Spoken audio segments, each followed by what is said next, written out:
Why is the remittance to Mom only $670? Only $670? My husband yells. I had reached my limit. Take a good look at the contents of your mother's account on that paper, I said bluntly. My name is Penelope, and I'm 42 years old. I work part-time at a supermarket. I have 2 sons, Ethan in 8th grade and Leo in 6th grade. My husband is Asher, and he's 43 years old. Asher's mother, my mother-in-law, is 67 years old. Since her husband passed away, my mother-in-law has been living alone. Even though she's eligible for a pension, the amount is still low in these difficult times. When my father-in-law died, we discussed it. I owe him for raising me. In the future, he'll probably become weaker too. If I think of it as a caregiving expense, I've decided to send a monthly allowance of $335. They said the house loan is also paid off. Recently, my late father-in-law left behind an inheritance of $200,000. The inheritance left by my father-in-law. In accordance with my father-in-law's will, my husband, who is an only child, agreed to have my mother-in-law receive the entire amount. I had a feeling that maybe we could get by with that. Living with no income and watching money deplete is scary.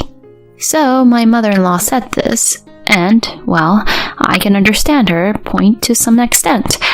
Therefore, I started giving her an allowance, albeit symbolically. However, not even a year had passed since that decision when my mother-in-law called in tears, leading to a dispute over the allowance amount. Because of COVID, I can't go to the cheaper supermarket. So that's why she can't save. Well, it's true that COVID can be scary for some people, said my husband. That's right. It's because going out is scary. In that case, when there's something you want to buy, just let me know. On my way back from work, I can pick it up from the specified supermarket if you like, I suggested. Then, my mother-in-law responded, That's not it. That's not it. It's not just groceries. It's also everyday items, she began to say. Well, I guess that makes sense.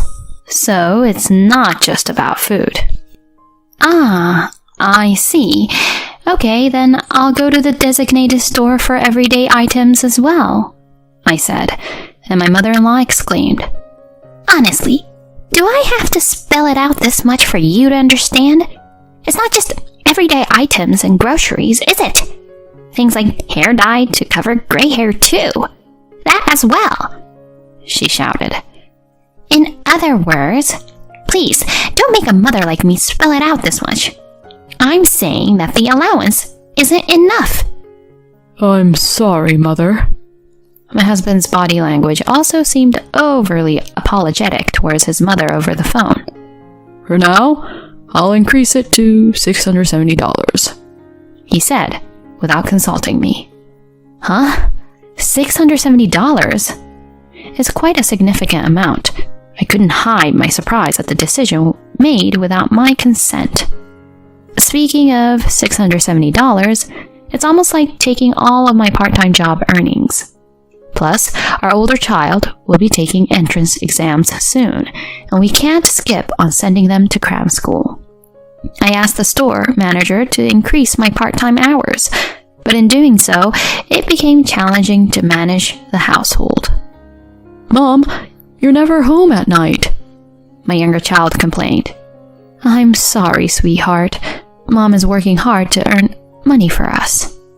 I lowered my head and said, I made a really cool piggy bank today and got praised for it. But I can't even talk about that now. He banged on the table. I'm sorry. I'll buy the toy you wanted for your birthday, so I'll work hard for that. I tried to reassure by reiterating the promise to buy the toy my second son wanted, and at that moment, my husband walked by. Just be patient with the toy. Grandma is making even more sacrifices and going through tough times. Your mother isn't working for the sake of your toys. She's working for your grandmother," my husband said and left, leaving me feeling guilty that even for our child's birthday gift, we were cutting back for my mother-in-law's sake. And the way he said that, I began to wonder, who am I really working for? My husband's words left me confused. Strangely, our younger child remained and patted my shoulder. "Mom, you're doing your best. I can't wait for the toys, so don't worry." However, that wavering feeling was once again compounded by my mother-in-law. "Have you received the envelope?" I received a call from my mother-in-law, her voice already trembling. "Yes," I replied. "I think you can already guess from that." Certainly today, I received an envelope from my mother-in-law. When I opened it, it contained a copy of a bank statement. I immediately looked at the remaining balance. Huh? I was surprised, and my voice slipped out unintentionally. $6. It's already less than $10. See? In response to my my mother-in-law seemed to understand that I had seen the contents of the envelope, and her voice quivered with tears. And then, "Due to the price increases, I can't even pay the electricity and gas bills." Her tearful voice turned into sobbing. But I tried to continue speaking while looking at the statement. Then, "Enough! All you do is talk about do this, do that, spouting off about useless things and dragging your feet. Last time, too, it was all about doing errands for household items and groceries, and they were useless solutions. That's why I called at this hour. You're there, aren't you, Asher? Take over for me." I could sense from the phone conversation. My husband had already come close, and he said, "Mom, let me take over," as he took the receiver from me. Yeah. After this exchange, Asher said, "Huh? Oh no. Letting her use up the entire inheritance? Letting the balance drop below $10? I'm sorry. I think this is definitely a misfortune for my humble parents." Yeah, I understand. So starting from next month, if I send $2,000 each month, will that be okay?" He blurted out. "What? $2,000? How on earth could the allowance amount be that much?" I was standing there in shock as I listened. After he hung up the phone, Asher exclaimed, "Why is the allowance for Mom only $670? Only $670. I told you, at least $670. I thought you had increased it." He shouted angrily. "But you see, inside that envelope..." I tried to make a counter-argument, but he interrupted me and continued. "I told you, I owe her for raising me. In the future, she'll probably become weaker. If you think of it as caregiving expenses, why is it that my mother is in such a heartbreaking situation?" He further escalated his outburst with a louder voice. I was at my limit too. Even the $335 allowance wasn't easy to manage. I thought it was an accomplishment to increase it to $670. I also increased my part-time hours to cope with the situation. I even learned how to cook more budget-friendly meals than before. I managed the household expenses with all of those efforts. But my efforts alone weren't enough. And there were sacrifices I made in return, like the time with my children. Yet on top of it all, an additional $2,000? And what's more, without even looking at how our allowance is being used in my mother-in-law's bank statement, she scolded me abruptly and decided on a $2,000 allowance without consulting me. Above all, I'm working for the sake of my sons, not for my mother-in-law. That's enough. A deeply cold voice came from me. I realized that when a person gets too angry, their voice becomes quiet. What do you mean? It's fine. Are you getting defensive now? In a somewhat mocking tone, my husband looked down on me. I was no longer willing to yield to my husband's words. After having seen a copy of that statement, I absolutely couldn't accept such a ridiculous proposal as a $2,000 allowance. I've had enough of a son who blindly believes and supports a money-seeking mother and grandmother. People who can't prioritize our family don't belong here. Get out. If you want to support your mother so badly, then go live with her. You can happily go to hell together. I pushed my husband firmly. Then I kicked him out the front door. And this. I walked my husband out the front door. I shoved the envelope in his face. I'll send your belongings back, and you'll cover the shipping. Take a close look at the contents of your mother's bank statement. Huh? My husband asked in response, but I just closed the door with a loud bang. What's going on, Mom? Hearing the commotion, our two children came downstairs. Well, you two. Your father said he wants to spend more money on you, and he asked Grandma to spend more too. I couldn't stand it any longer, so I say to the children. I see. If you decided this, Mom, it must be for the best, for this house. I'll follow your lead. My older child said. Well, that toy, I'll wait for it until I'm an adult, no matter how many years it takes.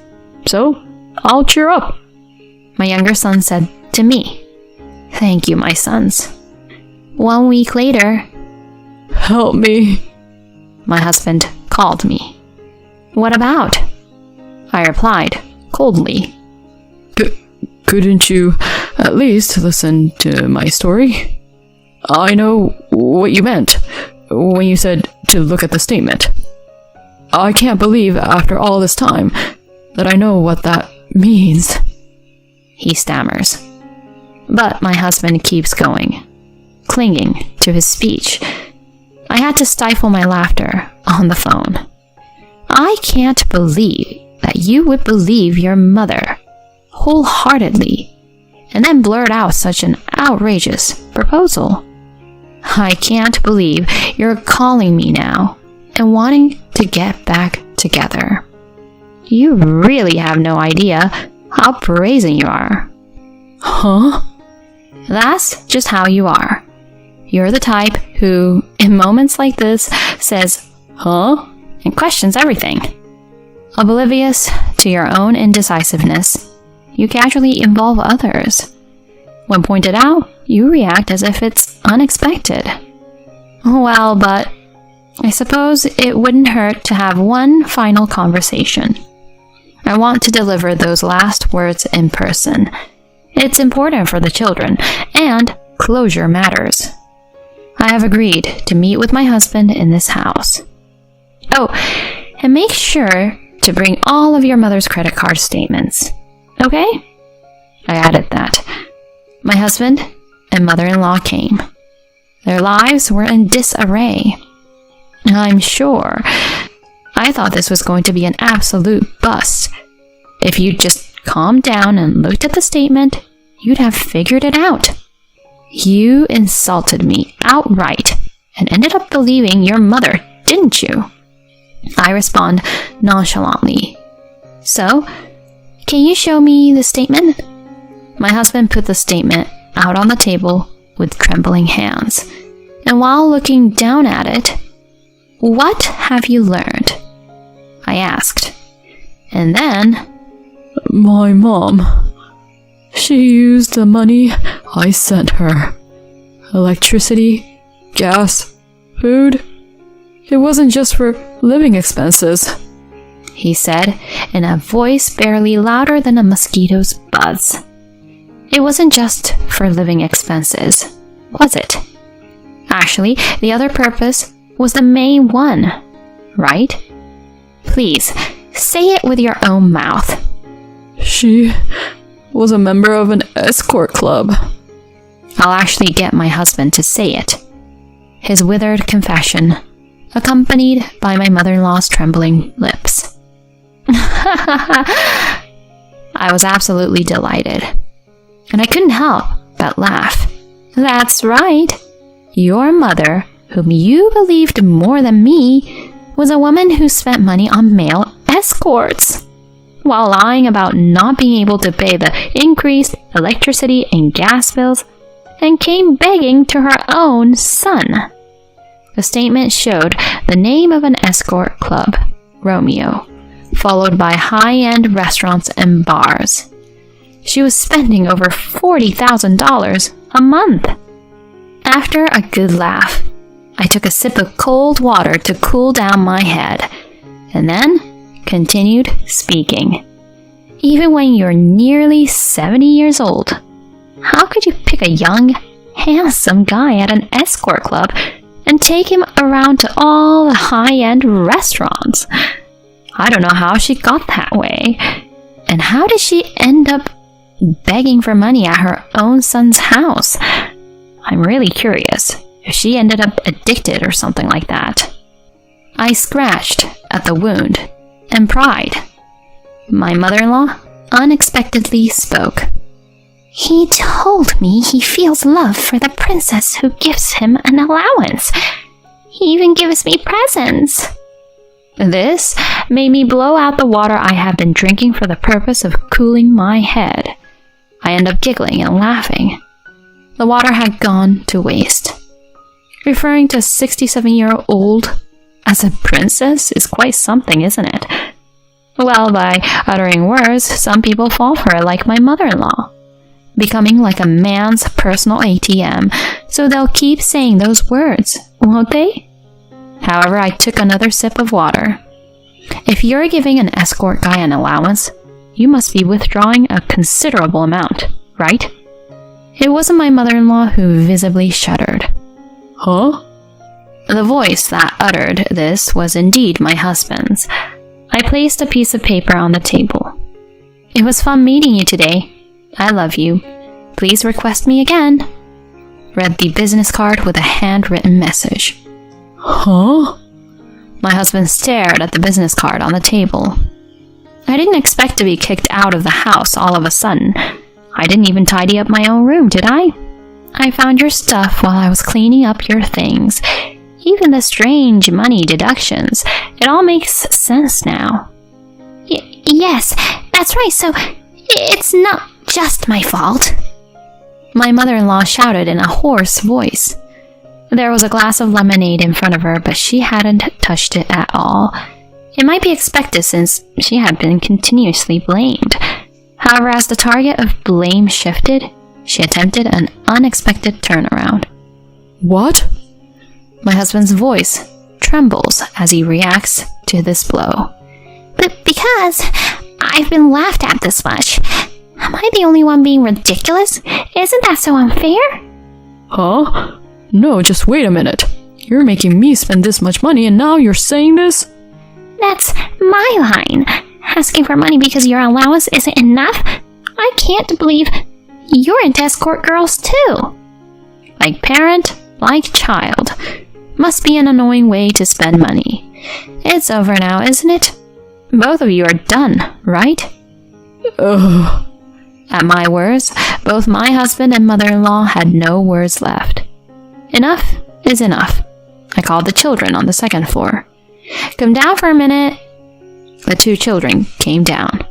We're parting ways because your dad and grandma have been spending too much money on themselves until now, I said. Your dad has been spending a lot of money on another woman, and your grandma has been spending a lot of money on a younger man. They want even more, I explained candidly. Hold on. Don't say that in front of the kids. My husband tried to intervene, but No, if we're using money like that, Mom will have no choice but to say something. I don't like you, Dad, trying to hide things. The older child continued. I mean, giving money to other people and then saying there's no money for my toys? Don't mess around. I might be okay without toys, but my big brother probably has tutoring fees to pay. The younger one said, That's right. You see, I want to use the money for your future. Now say goodbye to people who spend their money on strangers. Upon hearing my words, my older child said, It's goodbye for us too. My younger child said, I'll learn to do without toys. It's despicable that he spent money on something other than you, Mom. In the end, it was only natural, but I cut ties with both my husband and my mother-in-law. I got a large amount of alimony because of the divorce due to my husband and mother-in-law's spending. On the other hand, my husband and mother-in-law, who had once indulged in frivolous spending, were a regrettable case, and I could anticipate the consequences. They continued to indulge until they hit rock bottom. As a result, it seems they accumulated debts to the extent that they had to let go of the house. Even though they have to pay both alimony and child support, what on earth are they doing? Of course, I have no intention of making concessions. I expect them to pay in full. I continued to work part-time after that. We couldn't afford many luxuries, but somehow the three of us managed to lead a decent life. It's modest, but I want to do what I can for the children. I hope to continue living harmoniously with the three of us in the future.